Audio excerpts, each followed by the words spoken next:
పేకాట ఈ విషయంలో నాడు రాజశేఖర్ రెడ్డి కఠినంగా వ్యవహరించారు. ఆ తర్వాత వచ్చినటువంటి చంద్రబాబు నాయుడు నాడు కఠినంగా వ్యవహరించారు.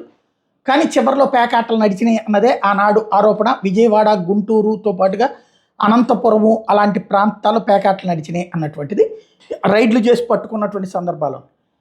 ఆంధ్రప్రదేశ్లో జగన్మోహన్ రెడ్డి వచ్చాక తెలంగాణలో కేసీఆర్ 10 ఏళ్ళు కూడా పేకాటల మీద కఠినంగా వ్యవహరించారు. No doubt.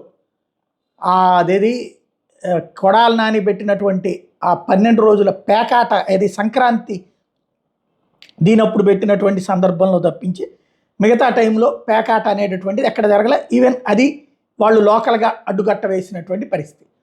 పేకాట క్లబ్బులను అయితే చేయలేదు. ఇక్కడున్న నాయకులు కూడా ఇతర రాష్ట్రాలకు వెళ్ళి పేకాడుకున్నటువంటిది, గోవాలోనూ లేకపోతే శ్రీలంకలో ఇట్లాంటి స్టేజ్.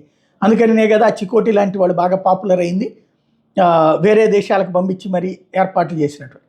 ఇప్పుడు ఆంధ్రప్రదేశ్ అంతటా పేకాట నడుస్తోంది అన్నటువంటిది సాక్షి రాసుకొచ్చింది. బ్రోకర్, జోకర్, సర్కారే అంటూ టోటల్గా జాకీ, క్వీన్, కింగ్, ఆస్ అంటూ ఊరూరా అనధికార పేకాట క్లబ్బులు ఎక్కడికక్కడ జేబులు నింపుకుంటున్న తమ్ముళ్ళు, నగరాలు, పట్టణాలు, పల్లెల్లో యథేచ్ఛగా సాగుతున్న దందా అంటూ అధికార అనధికార క్లబ్బులు దాదాపు 100 ఉన్నాయి. వారానికి టర్నోవర్ 3,900 కోట్లు, టీడీపీ నేతల కమిషన్ 390 కోట్ల రూపాయలు వస్తుంది అన్నటువంటి కోణంలో రాసుకొచ్చారు. ఇది ఎంతవరకు వాస్తవం అన్నటువంటిది పోలీసులకు తెలియాలా, లేదా ఆయా పేకాట ఆడే వాళ్ళకి కానీ వాళ్ళ కుటుంబాలకు కానీ తెలియాలి. ఎందుకంటే మనం సర్టిఫై చేయలేము.